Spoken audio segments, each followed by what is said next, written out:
कृष्ण ऐसे ही हैं जो अपनी समीक्षा का अवसर देते हैं। हस्तिनापुर के दरबार में खड़े हुए कृष्ण, जिनकी भगवत्ता के विषय में स्वयं जानते हैं द्रोणाचार्य, स्वयं जानते हैं पितामह भीष्म, स्वयं जानते हैं धृतराष्ट्र, उसके बाद भी वो भ्रम पैदा करते हैं कि मुझसे युद्ध किया जा सकता है, मुझे बांध सकता है। क्योंकि दुर्योधन को वह दुर्बुद्धि का संकेत देने की क्रिया भी भगवान की है। आप सब जानते हैं कि बचपन में एक बार कृष्णा अर्थात द्रौपदी अर्थात यज्ञसेनी, जो यज्ञ की अग्नि से निकली थी, जिसके शरीर में सुगंध आती थी, भारतीय स्त्रियों के इतिहास की सबसे दीपित चरित्र है द्रौपदी। इस देश को इस समय अबलाओं की आवश्यकता नहीं है।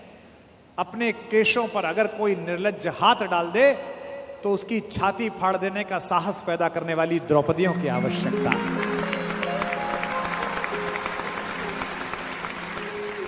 भगवान यूं तो शांति लेने के लिए गए थे।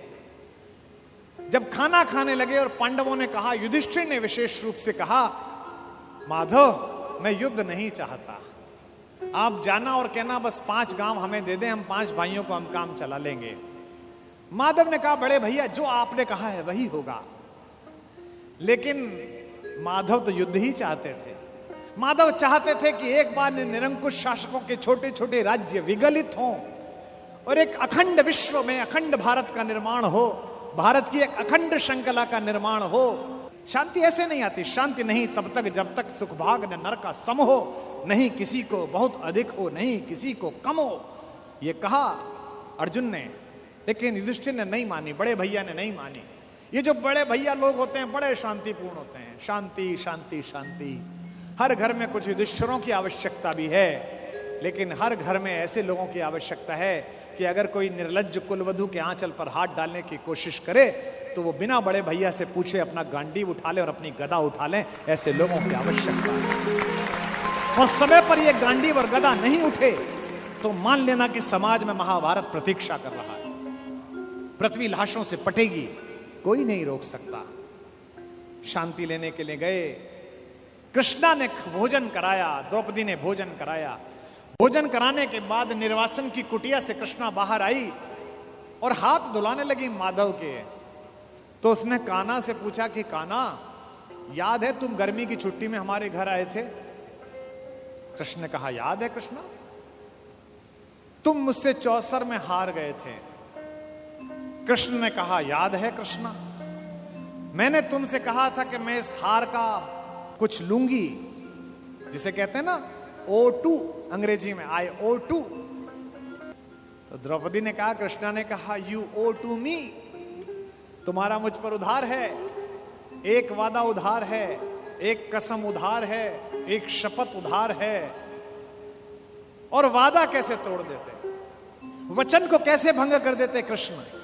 क्योंकि मैंने पहले भी बताया था कृष्ण कुछ अलग नहीं है।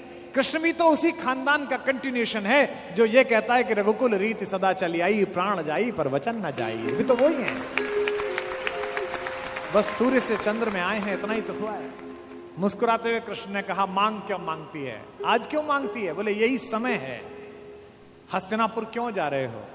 कृष्ण ने कहा, अरे अंदर बात नहीं सुनी, बड़े भैया कह रहे थे शांति लेने जा रहा हूं, जाओ शांति लेके आओ। द्रौपदी ने कहा, तुम्हें उस हारी हुई बाजी की शपथ देती हूं, युद्ध लेकर लौटना। यह तो कृष्ण को पता ही था कि युद्ध मिलेगा, लेकिन शठ को, मूढ़ को, दुष्ट को अंतिम समय तक समझाना आवश्यक है, ताकि विश्व भर को, समाज को संदेश जा सके कि यह तो पिटने का ही अधिकारी था। किसी मूर्ख को, किसी जड़ को, किसी पापी को, लगातार बदतमीजी करने वाले किसी व्यक्ति को आपको पता हो और आप सड़क पर पीट दो तो 4 लोग उसके समर्थन में खड़े हो जाएंगे, क्यों इस भले आदमी को मार रहे हो? लेकिन वो लगातार बदतमीजी गली में करे, मोहल्ले में लगातार गुंडई करे, उससे पूरा मोहल्ला परेशान हो, और एक दिन कोई लड़का जिसकी जवानी ठीक से फूटी हो वो पकड़ के उसे थपड़िया दे और छाती पे घुटना रख के बैठ जाए तो लोग कहेंगे सही पिटाई हुई इसकी, ऐसी योग्य था। दुर्योधन पिटना है, दुर्योधन की मृत्यु तय है, ये तो तय है। लेकिन कृष्ण जगत को भी बताना चाहते थे।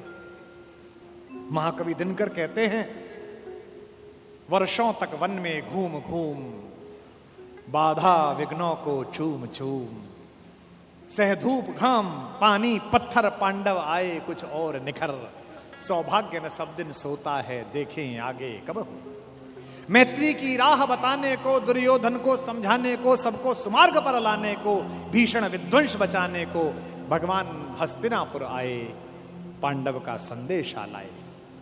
दो न्याय अगर तो आधा दो, दो न्याय अगर तो आधा दो, पर इसमें भी यदि बाधा हो तो दे दो केवल 5 गांव, रखो अपनी धरती तमाम, हम वही खुशी से खाएंगे, परिजन पर आसी न उठाएंगे। दुर्योधन वह भी दे न सका, आशीष समाज की ले न सका, उल्टे हरि को बांधने चला, जो था असाध्य साधने चला। जब नाश मनुज पर छाता है, पहले विवेक मर जाता है।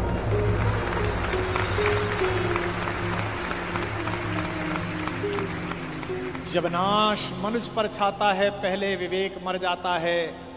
हरि ने भीषण हुंकार किया, अपना स्वरूप विस्तार किया, डगमग डगमग दिग्गज बोले, भगवान कुपित होकर बोले, जंजीर बढ़ाकर साध मुझे, हां हां दुर्योधन बांध मुझे। यह देख गगन मुझ में लय है, यह देख पवन मुझ में लय है, मुझ में विलीन झंकार सकल, मुझ में लय है संसार सकल।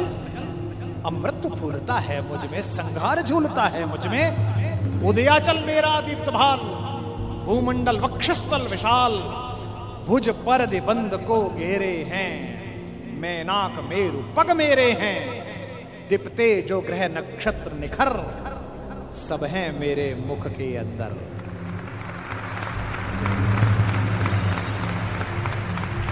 दृग हो तो दृश्य कांड देख, मुझ में सारा ब्रह्मांड, मुझ में सारा ब्रह्मांड देख, चर अचर जीव जर अक्षर अक्षर, नश्वर मनुष्य सुरजात अमर, शतकोटि सूर्य शतकोटि चंद्र, शतकोटि सरत सर क्षिद्र मंद्र, शतकोटि विष्णु ब्रह्मा महेश, शतकोटि विष्णु जलपति धनेश, शतकोटि रुद्र शतकोटि काल, शतकोट दंडधर लोकपाल, जंजीर बढ़ाकर साध मुझे, हां हां दुर्योधन बांध मुझे।